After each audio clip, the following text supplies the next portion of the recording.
Hey everyone, I want to talk about some of the common mistakes I made on my journey to where I am today regarding forcing the recovery process, regarding forcing my business success, regarding forcing my marriage success, and why we have to be careful on social media because the age of instant gratification is very high, pulling us in different directions, can take us off path in many different ways, and that's not going away. So, in the very early days when I was changing my perspectives on this, I used to get angry, which was a big problem. As I always say, anger is the poison that you drink about the way the world is. And now my whole perception is I just adjust to what's going on in the world as best as I can. And I work on what I can control, which obviously is a very Stoic principle and philosophical in general from unconditional life acceptance specifically. So before I go any further, please subscribe, hit that like button down below. Let me know what you think about this video. As I always say, the more engagement, the better. The channel is growing super fast. We're super appreciative of all the normal people that comment. I see a lot of people. I know who you are. I know you know who you are. Hopefully our videos are obviously helping, or else you wouldn't be here listening to me, as I won't shut the fuck up. But I want to talk about the OCD journey itself first. What will happen to basically everyone? So almost every single person that comes in, because of the distress in the mind of OCD and all the symptoms, and the intrusiveness and the pounding chest and the physical symptoms, the guilt and the shame, the DPDR, the groinal responses, the tension, you're going to want to get better now. But a large part of OCD recovery is accepting that you have an extremely serious mental health disorder. Now, I know a lot of people, I've seen on some recent posts, they don't enjoy seeing posts that say 10 ways to know you won't recover. And they say, why can't you be more enthusiastic or optimistic? Well, optimism is important. The problem with optimism is when there's no skepticism and realism. And as I always say, it's not a third ratio, but when I look at all the different virtues of life, skeptical about making your own decision, realistic about the way the world is, people get murdered, for an example, and then optimistic on, even though there is skepticism and realism, I can operate in a mindset of enthusiasm and try to stay in a good mood, even when I'm suffering with OCD, which you can do. And so people come in, they don't want to see that. They want to know, how do I get better now? And then a lot of people will putz around. They won't put any work in. I was in that stage as well. As I always say, from the moment I met Rob, I didn't listen to anything he said for about 7 to 8, 12 months. I was still playing video games 6 months after I met him and did 10 to 15 coaching calls. I wasn't doing anything to help myself. I was arguably getting worse and gaining more weight and smoking more Juul cartridges. But when you start rushing the recovery process, what you will do is you want to, so let's say you're in the mindset of, I'm going to go all in. Not inherently bad, but it is also important to say, wait a second, I am going to have to slow this down.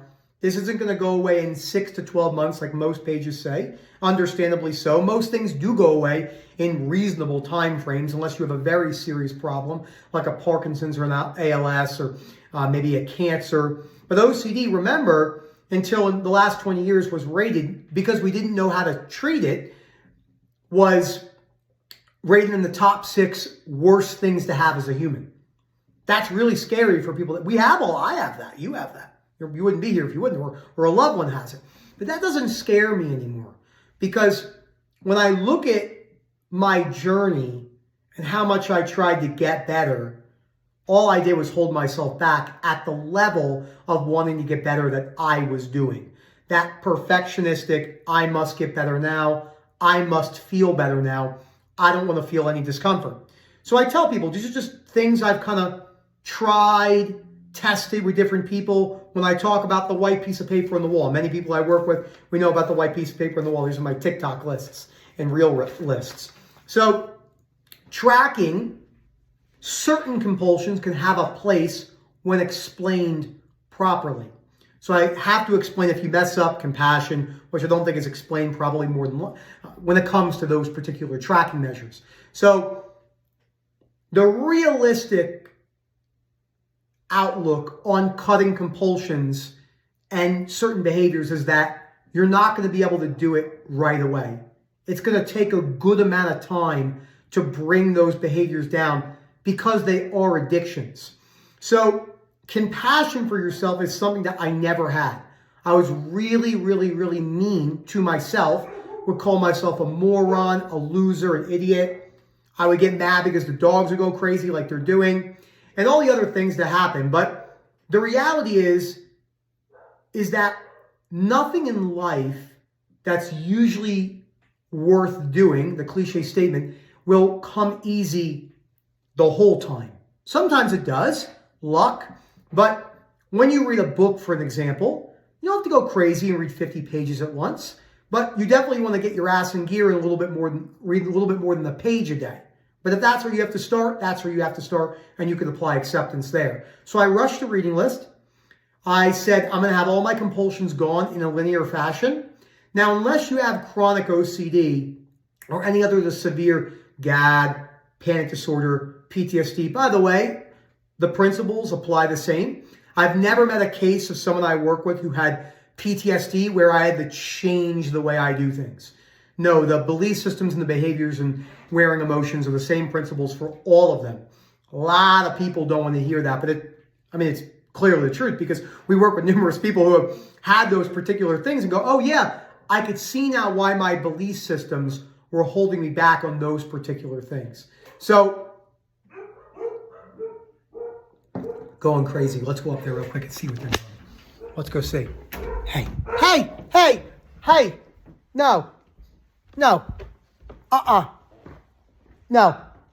Negative. Look at them. Go destroy the yard.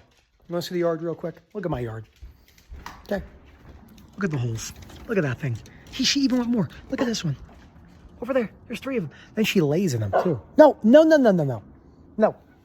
Out of my face. So you know what's funny about this is when it comes to rushing the recovery process, something as simple as this would drive most people crazy. I have no emotional reaction to being disrupted by like Daisy doing something like, hey. Or Erica coming into my office because the printer's in their office. So there are times where she opens the door and she's like, so these are actually all correlated to slowing down the need to get better because you have to practice this in other ways.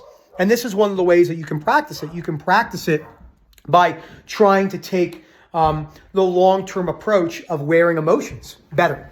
Now, outside of the books, the other thing that I rushed a lot was trying to apply the knowledge once I gained it. So once I understood that, okay, this makes sense. This book is, in my opinion, one of the most important books ever to be published ever. Because it's not like any other books in mental health or psychology because it brings you directly to the forefront of what you can control. It's basically, in my opinion, a better outcome of Stoicism. Because Stoicism can still be quite brutal in the sense of totality of calling people cowards or losers and stuff like that, which actually isn't the case because you can't be a coward or a loser because you'd have to act like that all the time. So the combination of Stoic texts, which I read a lot in this. So once I got the material, I tried to apply it to everything quick. Boom, boom, boom, boom, boom. There was a lot of days where I actually didn't see any progress at all. The only goal I had during that day was not doing compulsions and avoidance as best as I could. So that was really my only goal. And that could last a month, 2 months. There's no timeline on that. You're not going to be seeing noticeable progress day in, day out. So it is so key to cover it from that perspective. Now, when I go over into my business, the healthcare company that my wife and I own, this was something that was very applicable. Now, it's very different than what we see on social media. There's things that no one talks about, the minute details of having to deal with attorneys or accountants or bank accounts and all that type of stuff and not being paid by insurance companies. You don't see a lot of that stuff on social media. You see a lot of happiness and outcomes, which is great, motivation, but motivation and inspiration really die. So I had to slow down, and that's where discipline and habits take over. I had to really apply that I don't need to be successful. I would like to be successful, but if I'm not successful, there's plenty of people that are not monetarily successful and they aren't chronically depressed or anxious or shameful about being an idiot or a loser. which you cannot be an idiot or a loser because those are totality statements. You can act in loser-ish behaviors, but you cannot be a loser because that would mean you are a loser at all times. And again, I have to say this in many of my videos where a lot of people say that's semantics, but once I break it down to them and they're open-minded about it, they can be like, oh, I can see why you cannot be a total of one thing. And you're not a basketball player. You're just a person who bounces a basketball. That way, when you lose basketball, which you ultimately will at one point, you don't spiral into a depression like what happened with Michael Phelps, Alex Honnold, a lot of other people in sports and in accolades in business, men and women. So I had to realize that it's a much slower process. Most people will not make that much money in their life. That's okay. It doesn't mean you can't go for that. And most people will have a hard time managing their finances because of the world that I had a really bad time with this in the beginning. The first year or two wasn't good. A lot of disagreements with my wife, which then leads me into the next thing, is how this slowed down my process of a relationship. So let's talk about the realities of long-term relationships. Now, I'm not long-term, but I've been married for 5 years, together for 8. Business and relationships are very similar. A good business would benefit from constant attention and changing of the times and providing value. Now, if you don't provide value to your partner in a society where you can choose to leave it as you will, like where I live, the partner could have an easier chance of seeing why they don't need you anymore. Not that you need to do that in a conditional way, but it is very much a business transaction and a legal transaction in that. So constantly, not in the way that you're thinking when it comes to our OCD, but checking on Erica, seeing how she's doing, listening. I don't know if you knew this, I sucked at listening. So, and I had to practice that. I had to practice to zip my mouth and not fucking talk, which was really, really hard for me. So that was one thing I wanted to practice. Watching what Erica wanted to watch, not what I wanted to watch. When you look at people and why they struggle in relationships, I can completely have sympathy and empathize with that so much because all those things is what I did. It's about the me. There's nothing wrong with me. Being selfish is terrific. Drinking water to stay alive is an act of selfishness. Because people will say being selfish is bad. I'm a selfless person. Well, you can't be selfless because if you eat food and drink water and take an oxygen, you're selfish because you're doing an action that keeps you alive and puts you above other people. You see why it's so important to think. We don't teach this in school, so we think as humans, we think very superficial. Until you go through something really tough, that's when usually most people wake up. And then you have to be careful about that because then you can use that in an animosity way above other people in a superior sense, which then is a problem as well because you're actually moving in the other direction. You're not using the principles in a way that's for yourself, and you're using it to put other people down, I've done this many times. It's just a reality. I put myself above other people. Oh, these people are stupid. Why can't they see it this way? What a fucking loser. That's not good. That's a really problematic way to communicate, conversate, and act in a working society. So I had to look at, Erica has her own wants and needs. I might not be able to meet her on everything. Compromise will be key. And it's not all about me in a healthy, balanced relationship. That doesn't mean I can't put my foot down on certain things like I do. I'll give you an example. She didn't marry me as a cigar smoker. I have become a cigar smoker, but I try to keep it to once every other week or once a week. And we've come to that because in the beginning she said, I really don't like it when you smoke cigars. And I'm like, hey, I really like it. When I smoke cigars, I write articles. It tends to make me think very well. And she's like, oh, this is really unhealthy, et cetera, et cetera. So what I had to realize was the compassion was so important in the sense of, in order for her to see something from my point of view, I want to act in the way that she wants out of me as a partner. So compassionate and respectful. And then when she watches that, maybe, no guarantee, and she doesn't need to, she will reflect on that and say, wow, he's really open-minded with me on these particular things. Maybe I would be willing to do that. But if I do that strictly to manipulate her and to allow me to smoke cigars, which is what most people do, they try to one-up one another, that's not good either. And there's no right or wrong way to go about this. It's a learning lesson. So that's how I tried to rush many things in my life. And becoming more patient and slowing things down have really been some of the most beneficial things for me. So I hope you guys enjoy.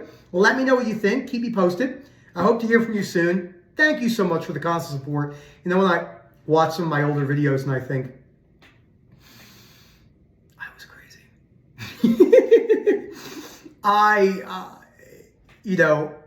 I love who I am, but I try to adapt and change a lot. I do so much more reflection on my life because I didn't want to be here for so long. Just like many of us, I didn't want to live anymore. I didn't want to live with the pain of OCD anymore. And I thought, if I'm going to be here, I might as well make the best of it. And then when I got better, we were just starting our business, and I said to my wife, I'm going to coach with Rob. And she said, Nick, we got things to do. And I said, nothing is more important to me than helping OCD sufferers. I don't know if you can develop that without having it. I think it will be very difficult because I know what it's like to wake up every day and think about wanting to end your life day in, day out for a long time. But I didn't, and you're stuck with me. Oh yeah. Watch, I go to Miami and Ultra in 2 weeks and I get a fucking speaker falls on me and kills me, and you're like, not stuck with you anymore. Gotta have a dark sense of humor when you're going through OCD recovery. I have a dark sense of humor. Dark. But you know what? I don't know if I'd have such a dark sense of humor if I wasn't at the bottom. And it's good to talk in this way because there's so much fakeness on social media and so many people trying to pander to an audience. And it's important to know your audience for sure. Not everyone likes the way I deliver information. Not everyone likes the way Rob delivers information in a moment. But that's what's so great about being able to choose to who you want to work with. So thank you again. Hope you enjoy the rest of your day. Let me know what you think about this and hope to hear from you soon. Have a good one, everyone.